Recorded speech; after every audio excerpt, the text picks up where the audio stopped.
Welcome to the penultimate session for this year's Holocaust Awareness Series. I am Dr. Rosenbaum. Many of you know me. I will be talking about dark tourism at Holocaust sites in Dachau and Auschwitz. And this is a presentation that sort of speaks to three separate identities of myself.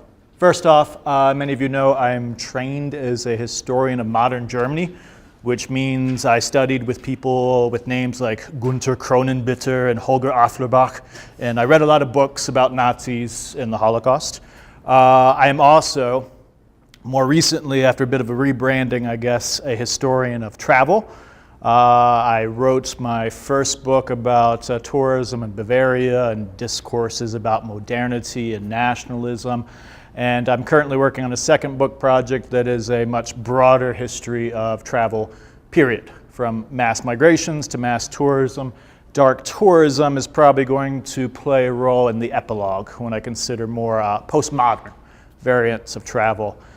So, historian of modern Germany, historian of travel, and also tourist. I like to travel, as many of you know. And sometimes that means going to pretty dark places, and maybe that corresponds with that first identity as a historian of modern Germany.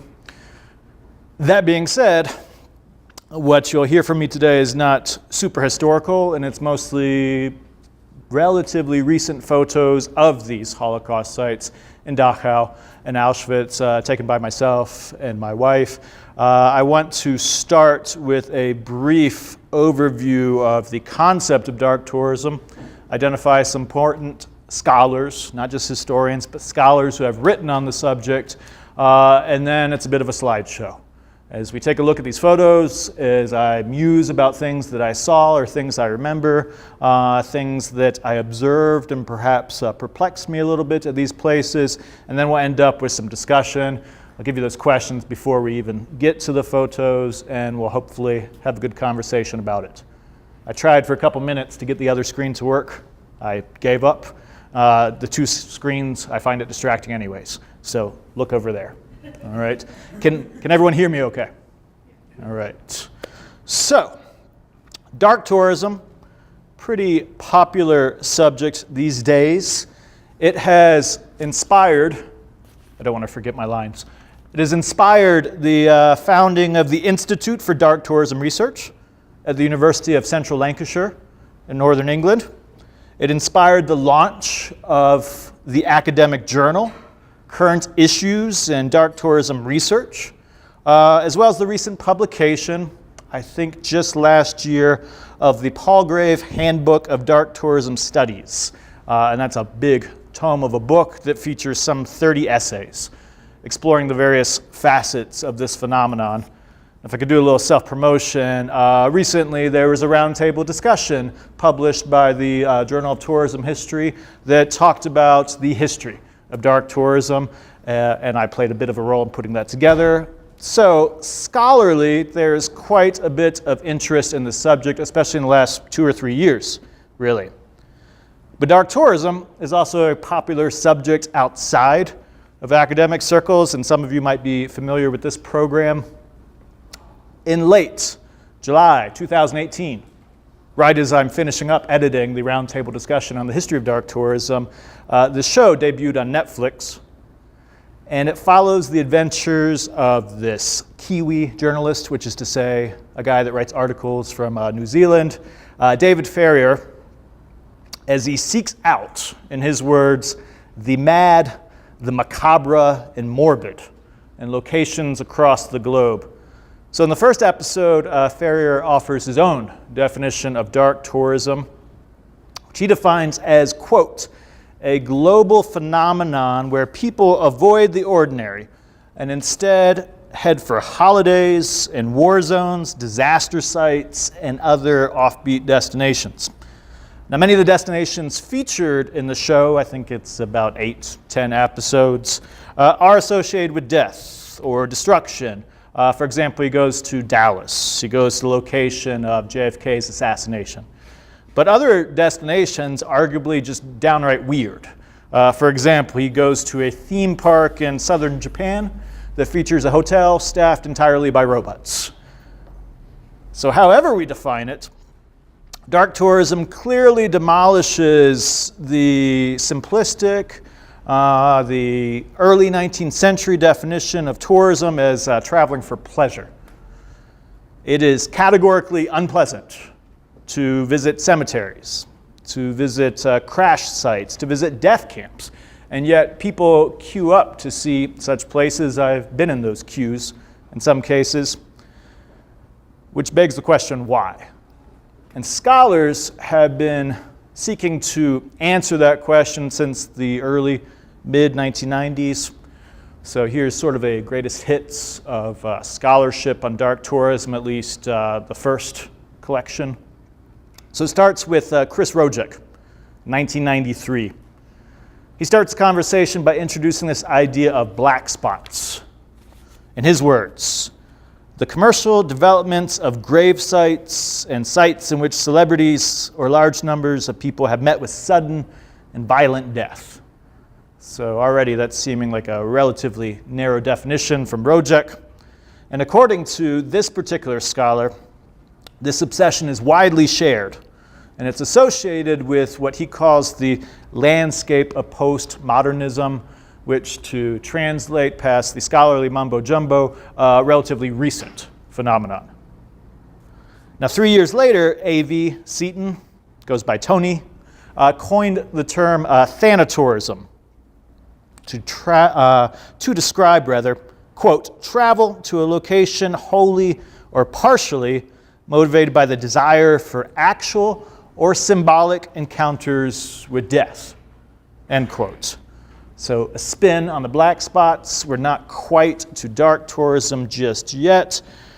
According to Seaton, the contemplation of death is common in all cultures, but has become more pronounced now that modern society, and I should probably add modern Western society, has successfully concealed death, rendered it taboo.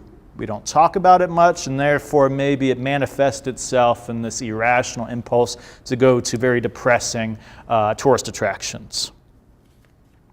Now, it's actually in another article in the same journal issue that John Lennon, not that John Lennon, the other John Lennon and Malcolm Foley introduced the now fashionable phrase dark tourism. So that's introduced in a 1996 article, if I remember correctly, focused on JFK assassination tourism. But they published a full-length book in 2000. And in that subsequent monograph, they described dark tourism as, quote, an intimation of post-modernity. There's that concept again. A practice, I'm paraphrasing now, that reveals larger anxieties about industrial, scientific, and political progress.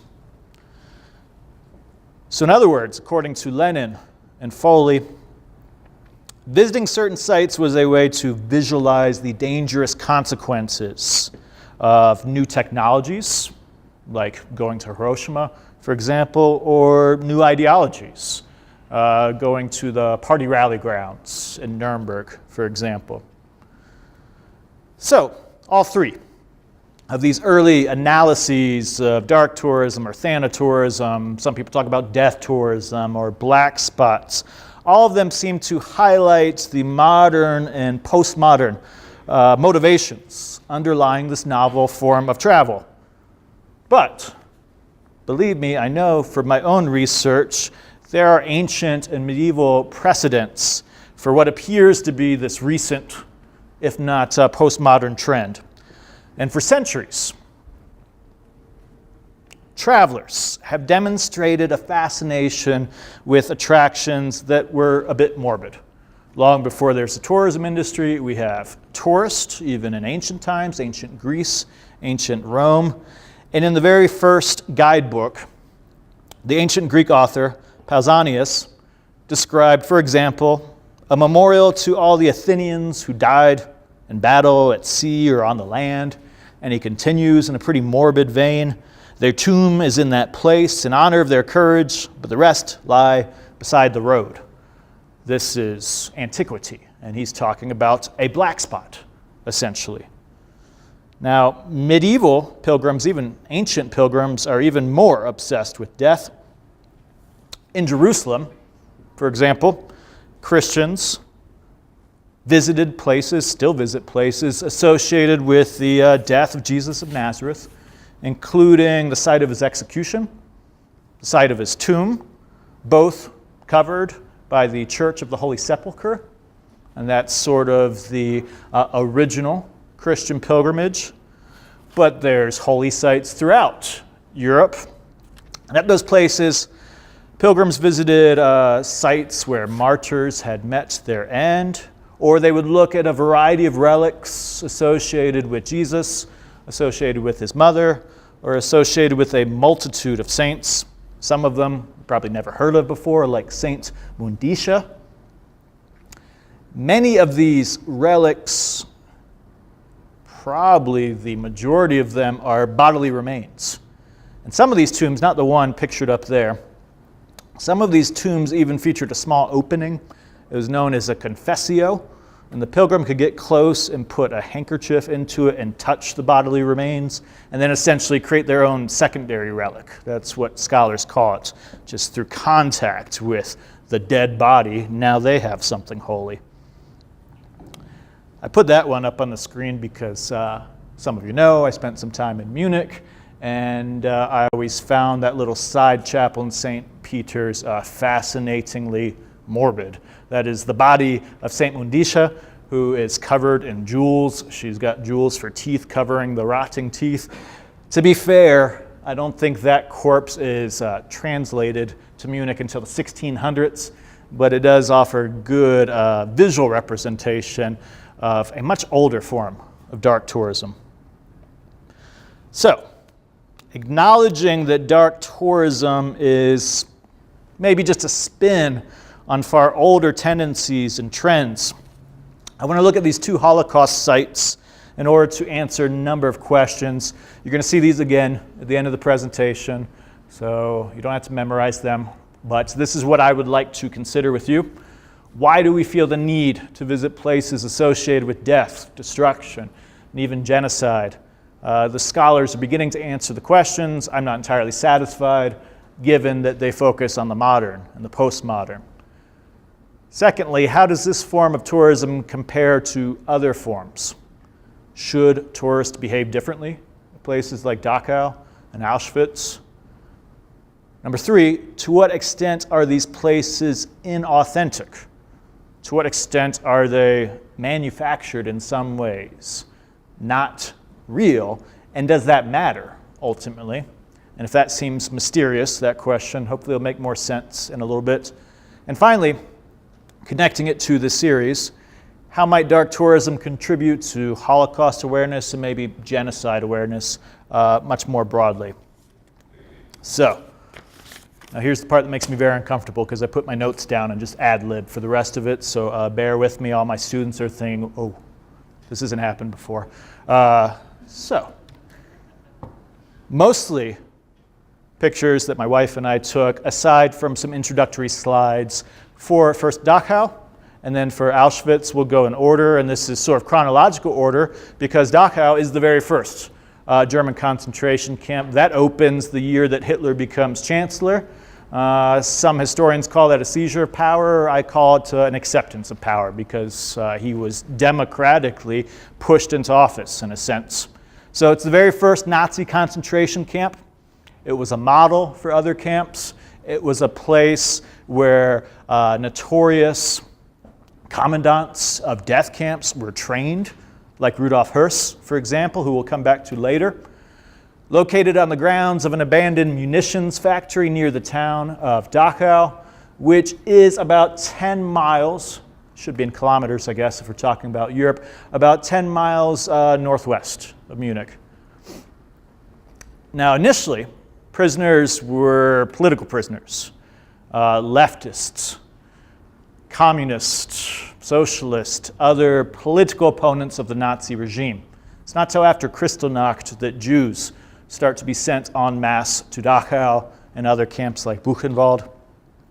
It is expanded in 1937 to include this much larger complex of buildings constructed with slave labor.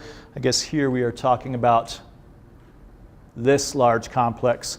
These days, by the way, you go to Dachau, it's mostly this rectangle that you're focused on, and some buildings in this grove right over there.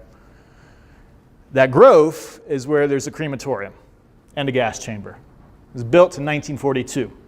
A lot of camps had gas chambers and crematoria, not just the big 6 death camps. But the thing is, that gas chamber is never used at Dachau. Dachau was liberated by American forces in April 1945. Geographically, that makes sense. It's in Western Germany. The Americans are coming from that side. The Soviets are coming from the other side. So, to get to Dachau from Munich, you would go to Marienplatz, you would go to the S-Bahn, the suburban train platform, and you would get on the S2 line. And you would go a couple stops, not all the way out, but a couple stops, arrive at the Dachau Hauptbahnhof, the central train station. You take a bus. And that bus drops you off somewhere over here, I would say. There's probably a larger parking lot there now these days. And you make your way into the camp. One of the first things you would see as you approach that camp is one of the original platforms where prisoners would be unloaded. You can see the rail, for example. You can see what's left of the platform, which maybe gives us a different way to think about Albert Speer's concept of ruin value. This chief Nazi architect liked to design buildings that looked good when they fell apart. But this isn't exactly the building that he was talking about. There you go. You continue towards the iconic gates, and you see this plaque at some point. Might be a bit hard to read. In honor of 42nd Rainbow Division and other U.S. 7th Army Liberators of Dachau concentration camp, April 29th, 1945. It's relatively late in the war. And in everlasting memory of the victims of Nazi barbarism, this tablet dedicated May 3rd, 1992. May not be able to make out every word, but I'll tell you the languages because I think it's significant. English, Francais, French, and German. Maybe there's some conspicuously absent languages there, given what the site has come to represent. You continue towards the iconic gate, and not the best photo because you can't necessarily make out the words, but there is the slogan, Arbeit macht frei. Anyone know what that means? Work will set you free. All right. That is the message that many prisoners would see entering the camp. That maybe is true for some of those leftists, some of those criminals between 33 and 38. Here's the thing with Jews is that in the Nazi imagination, they can't be rehabilitated. They are tainted by their blood. But workers, leftists, asocials, they can be fixed in a sense. So that's a lie if you're a Jew heading into the camp. There's not much left at the Dachau concentration camp memorial site. Some of the more striking features of it are these individual memorials built since. For example, this is the central one. There's the dates that the camp was in operation, 33 to 45. At least the dates that it was in operation as a Nazi concentration camp. It was actually a refugee camp for about 10 years after the war. Behind it is what they called the service building. So there's individual cells in there and offices. It is that service building that now serves as a museum. Between 55 and 65, largely through the encouragement of survivors, the camp was transformed into this memorial site.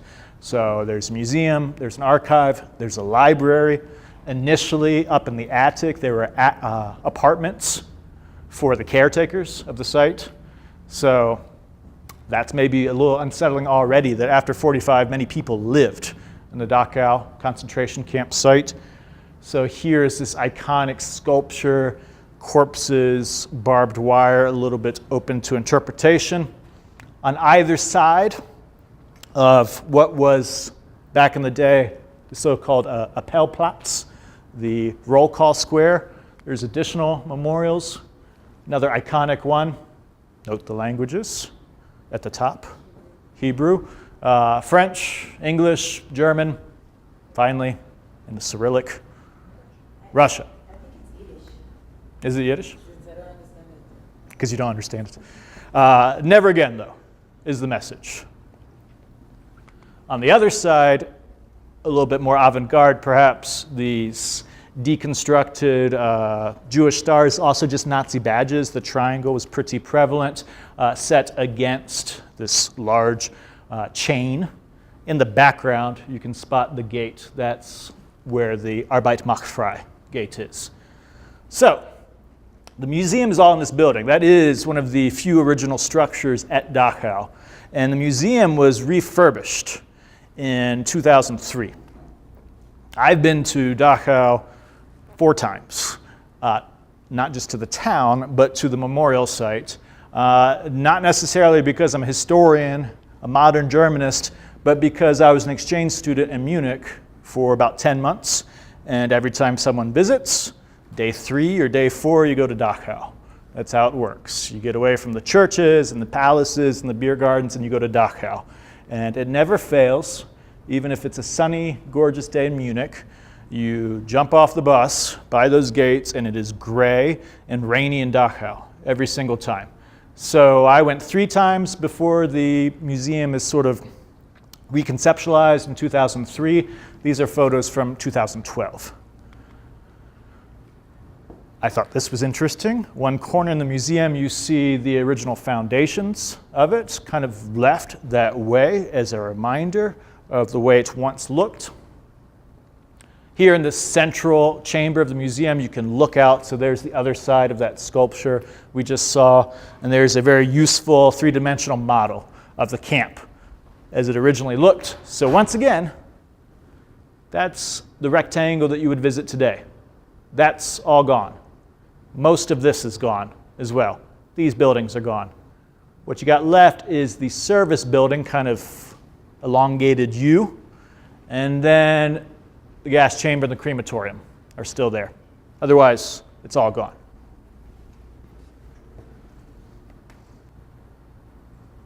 Dachau, the site, just like Auschwitz, the site assumes that you know a bit about the Holocaust before you go. So it's pretty sparse, the information. It's filling in gaps, perhaps, but it's not like the Holocaust Memorial Museum in DC that endeavors to tell the whole story and takes a very long time. And there's a lot to read there, and it's outstanding. These places work a little bit differently. So emphasis on photos. Notes the sort of modern design in the original building. Here is a placard that I took a picture of because it was pertinent to my research at the time. But repress and forget, to echo my previous point, that's how the majority felt in West German society immediately afterwards. It's not really till the 2nd generation that they start dealing with it a little bit more. This details a bit of the history. So 55 to 65, former prisoners joining together to open this memorial site. 20 million people from almost every country on the planet have visited since. And those numbers go up and up each year, I reckon. Here is one of the cells in the service building, which had a lot of different services. And it's a little bit dim, hard to make out. Moreover, it's in German, but it is the account of one of the prisoners who's talking about 4 months of darkness. They only got food every 4 days. Just a voice from the past. Here's a primary source, evidence, in other words, to remind us of what happened there, not just the architectural shadows.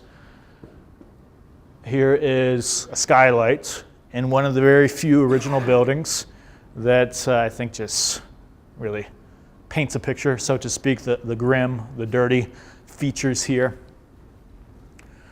Again, original building, so this is what it perhaps looked like, 44, if not 34. Individual cells and offices. Looks like a prison, appropriately enough. There is a wing of the museum, since it's been repackaged, reconceptualized in the early 2000s.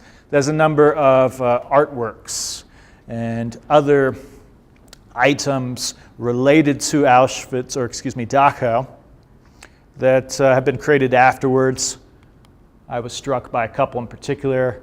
There's a piece, a reimagining of the swastika. This one's also striking. It looks like one of those unfinished Michelangelo sculptures where the very muscular figure's trying to remove himself from the marble in a sense, but this one has that motif once again of the barbed wire that pops up in a lot of memorials and artistic pieces about the Holocaust. I'm sure Dr. Laga could echo that point, the barbed wire motif. Brace yourself for the next one. Is that a service dog? Honestly, I don't want to judge. Is that a service dog? It's wearing a harness, right? So that made me suspicious. But at the same time, I thought, is that a dog in the Dachau concentration camp memorial site? So I snuck a picture so I could talk to my students about it. We'll come back to that. So that's the service building. We were just in there. We're now the other side of the camp. I don't have pictures, unfortunately, of 3 religious buildings at the end of the camp. There's one for the Jewish faith, there's one for Catholics, there's one for Protestants, and they're all very, very striking. They didn't make the cut. There were barracks on either side, multiple barracks. None of them are left. Those were all tore down. Largely due to concerns, medical concerns, fear of typhus outbreaks and so forth. None of it left. Those trees are not the original trees. Those trees were felled in the 1960s, but the designers of the camp wanted to reproduce the original image, so those are more recent birch trees. There are 2 barracks that you can visit at Dachau. They're not the original barracks. They were rebuilt. That means that they have doors that actually lock, they have windows that function, they have cement floors. None of that existed in the 30s and 40s. The beds probably approximate what existed beforehand, but it is all a recreation. Himmler famously said, I'm paraphrasing, 10, 15 years, we won't need concentration camps anymore. So these buildings aren't built to last. There is no contemplation of ruin value with these. They're pretty cheap, shoddy buildings. And maybe that's part of the reason why nothing's left, because they just weren't sound architectural constructions. But in order to get an idea of what it's like, you can walk through the barracks. Similarly, those watchtowers aren't the original. Those are rebuilt. The barbed wire fence, not the original. That's rebuilt. The ditch, redug, just to create an illusion, so to speak, inauthenticity. We could talk about that later. The gas chamber, the crematorium, pictured up there, that is the original. But once again, gas chamber is never used to gas people. Again, I was looking for the right words to talk about the Holocaust. Sounds weird to say this is my favorite part of the Dachau concentration camp memorial site, but this sculpture has been there since the late 40s, I want to say. Does that sound right? It's an old one, because it's not nearly as avant-garde, as abstract as some of the later stuff. But it says something like to honor the dead and to warn the living.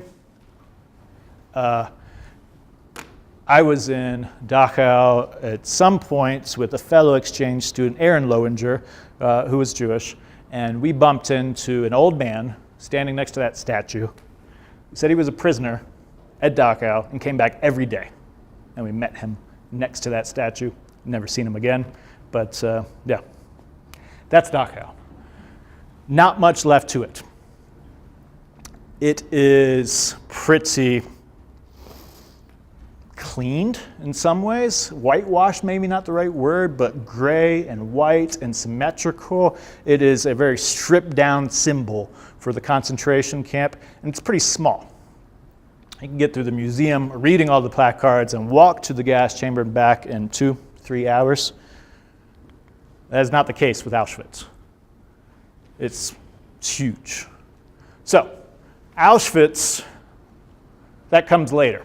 Dachau built in 33, and it functions, it operates until 45, till the Americans show up. Auschwitz built much later on during the war. It is in German-occupied Poland, but contrary to some generalizations about where the death camps were, this was actually in part of Poland that was incorporated into the Reich. So technically at the time that was Germany. Just like Chelmno was technically in Germany at the time. So there's 3 main camps. And I'll try to identify them, and I'll give you a detail of Auschwitz I in just a moment. So, Auschwitz I, Auschwitz II. It looked clear in my office. Auschwitz III, all the way down here. So, 3 main camps, approximately 37 miles west of Krakow in Poland. Nazi SS, the Schutzstaffel, those are the really menacing guys in black shirts that administer the final solution. They established Auschwitz I in May 1940, Auschwitz II, known as Auschwitz-Birkenau, early 1942, and Auschwitz III, also known as Monowitz or Buna, in October 1942. 3 separate camps and a number of auxiliary camps as well. Some of them might be identified on that aerial photo. Auschwitz I was a concentration camp, also the site of medical experimentation. Auschwitz II was the Auschwitz. Birkenau was the killing center. More than 1 million people died there. That was the most deadly of the 5 to 6 killing centers, depending on how you categorize them. Auschwitz III was primarily a labor camp. IG Farben had a factory there. It was big business in more ways than one. All of Auschwitz is liberated by Soviet forces. January 1945, that's 4 months before the Americans get to Dachau.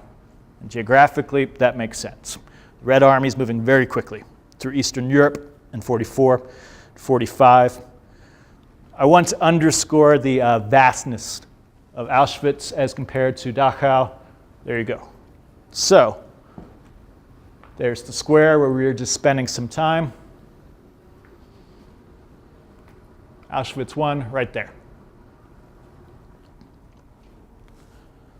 Here's a detail of Auschwitz I at the time, early 1940s. Today, you would probably arrive from Krakow on bus, and you would probably arrive in a parking lot that's roughly there these days. And it's inevitably cold and rainy, so you go into this registration building, use the facilities, you get a coffee, and you wait in line to get into the camp itself. The camp is mostly these barracks. This is Auschwitz I. Keep in mind, this is not the death camp. So this is the general exhibition. Several of these barracks have individual exhibitions focused on conditions in the camps, evidence of crimes, extermination. I'll show you the inside of some of these buildings momentarily. That second row of barracks, these have national exhibitions. So different countries have an exhibition focused on what happened to their citizens during the war. We arrived right around here, waiting in line to get into the camp.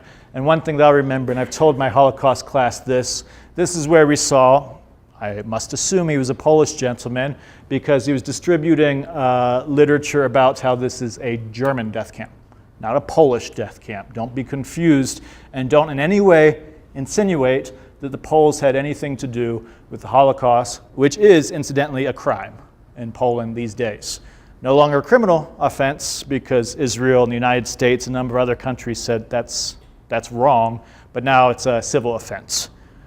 So, Arbeit macht frei again. There's the iconic gate. And this is where most tourists imagine that they're entering the camp itself. Not true. Because there, in the parking lot, you're already within the boundaries of the original camp. So, a little bit misleading in that sense. By the way, most people who visit Auschwitz never go to Auschwitz II. It's 3 kilometers away. There's barely any infrastructure there. There's barely any information there. Most of them go to Auschwitz I, which has the museum and all these exhibits.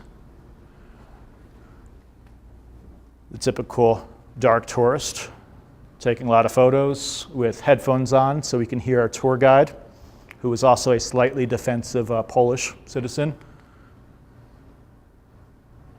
barbed wire. I have this feeling that you're entering this space. Barbed wire, probably not the original barbed wire, probably recreated for tourist consumption in a sense.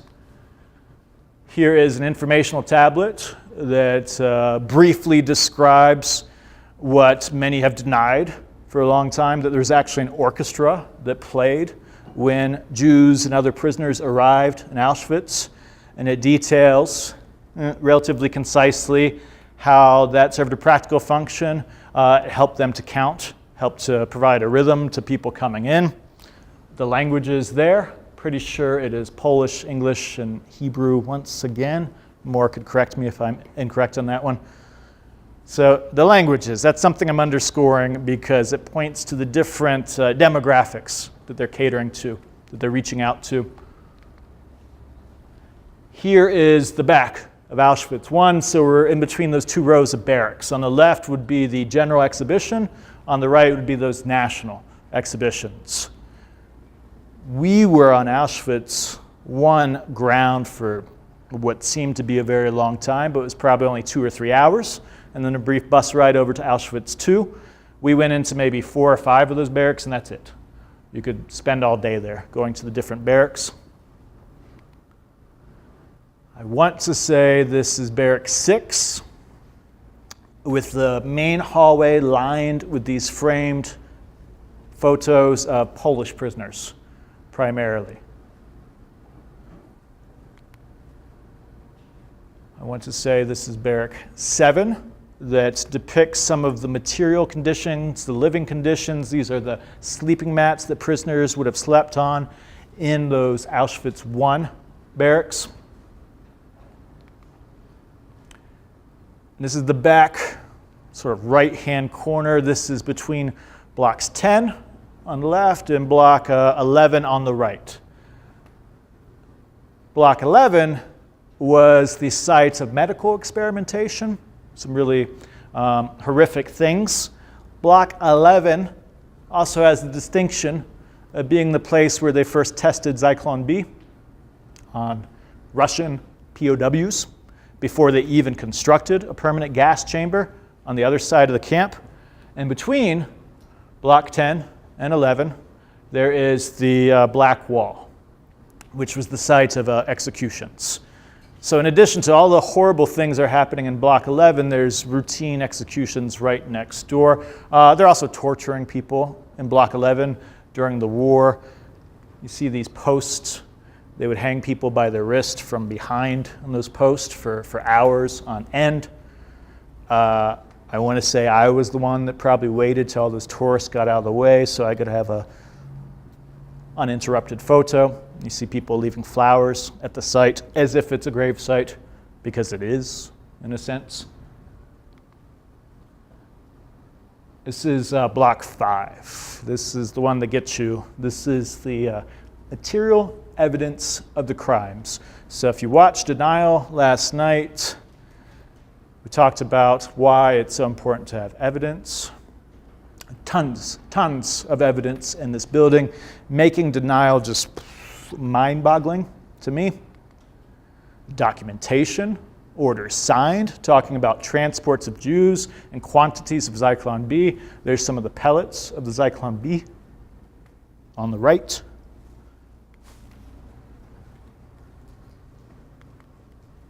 Some of the canisters, just some of them.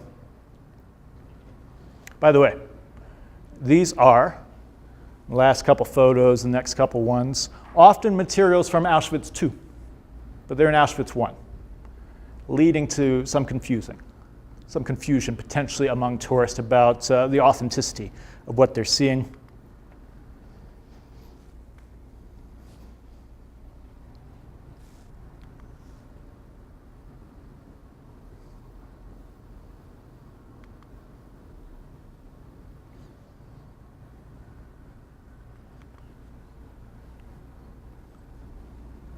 I skipped over those because I'm thinking about the one room that you can't take pictures of that really upset me. The room filled with human hair that you can't take photos of because it's deteriorating, because it's falling apart and it's infested with bugs. And they have tried to save it, but they're fighting a losing battle, so you can't take pictures of it. But it's, yeah, I don't have words. Dark tourism is mostly looking at death that is regrettable, right? That is tragic. And that's why I'm a bit perplexed. I don't know how to deal with this. These are the gallows where Rudolf Höss, the commandant of Auschwitz, who was trained in Dachau, was hung in 1947. It's a weird thing to walk out of Block 5 seeing all that material evidence, and then to go to this site where maybe you feel a little bit good about one death on some level. The bad Nazi got what he deserved. He was hung at the place where he did awful things. I don't know, something to talk about. Crematorium 1, there's 5 crematoria. There were 5 crematoria in Auschwitz. 4 of them are in Birkenau, in Auschwitz 2. Number 1 is in Auschwitz 1. So there we are, filing to go into the crematorium that also contains a gas chamber. The gas chamber, the first permanent gas chamber in Auschwitz. It didn't work out in Block 11 because you couldn't air out the basement. So they quickly moved across the camp.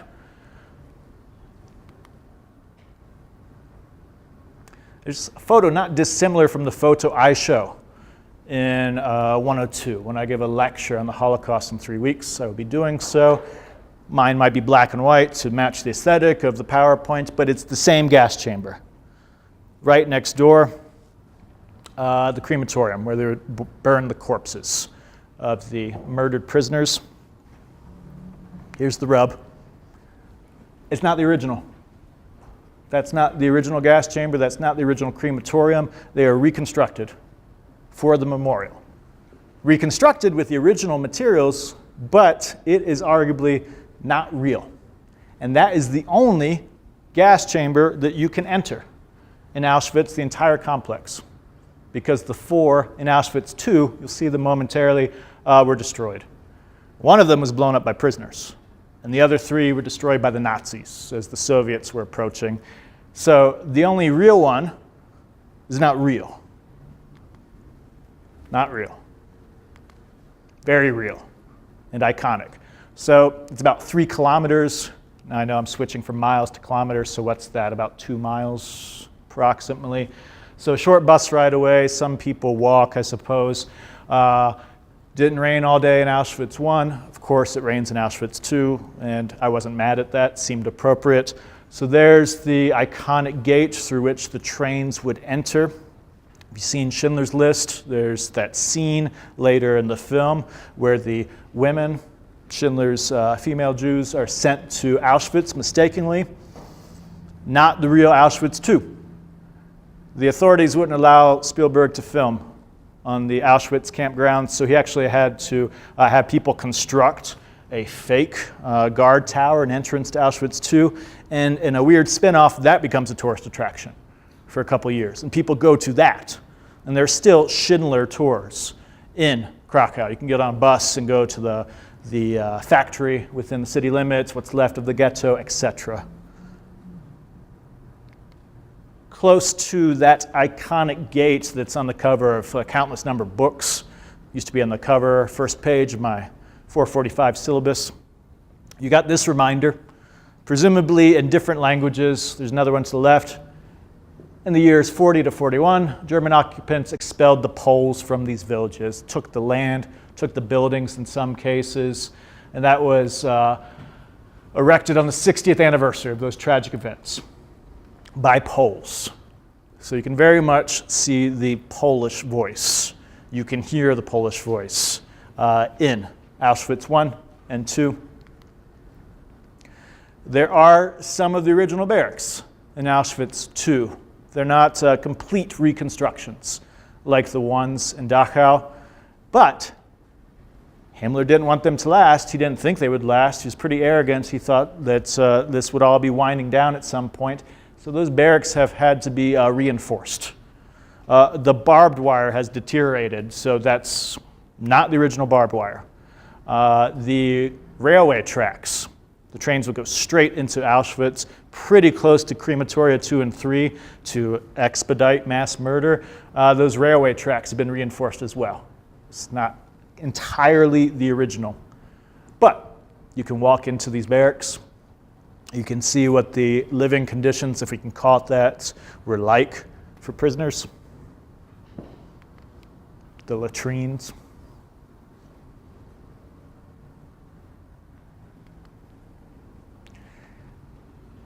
There's only a couple barracks there that you can see. For the most part, that's what the landscape of Auschwitz II, Birkenau, looks like.